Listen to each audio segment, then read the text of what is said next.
July 11th, the Holy Great Martyr, Euphemia. Saint Euphemia is commemorated on September 16th, the day on which she suffered.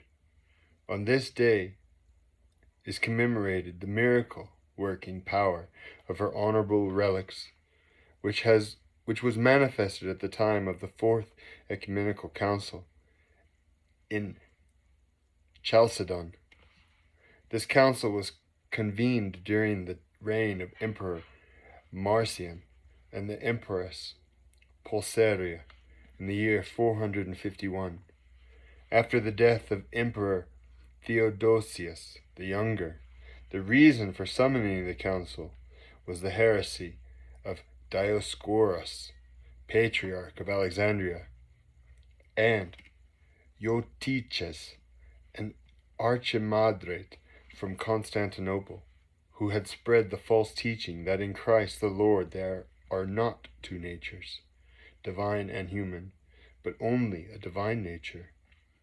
At this council, the most prominent roles were played by Anatolius, Patriarch of Constantinople, and Juvenal, Patriarch of Jerusalem. Because a decision could not be reached through debates and testimonies from both sides, Patriarch Anatolius proposed that the Orthodox and the heretics each write down their confession of faith, and that they had be placed into the coffin where the relics of Saint Euphemia lay. They all agreed to this. Therefore, the two confessions of faith were written and placed on the bosom of the great martyr. The coffin was closed and sealed with the emperor's seal, and soldiers were commanded to watch over it. All the members of the council then spent 3 days in prayer and fasting.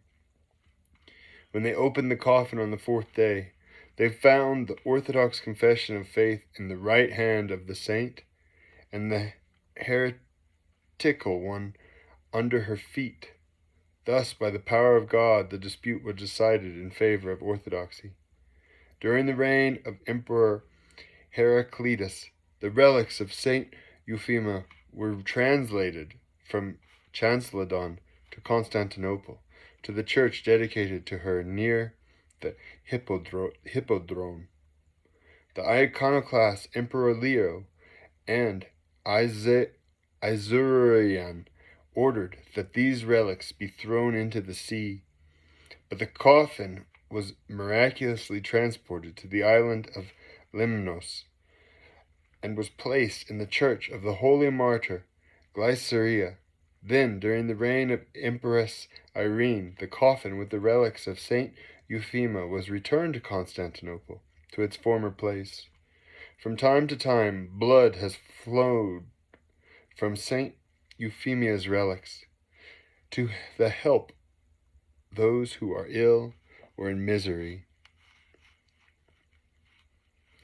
The blessed equal to the apostles, Olga, Princess of Russia, named Helena in holy baptism.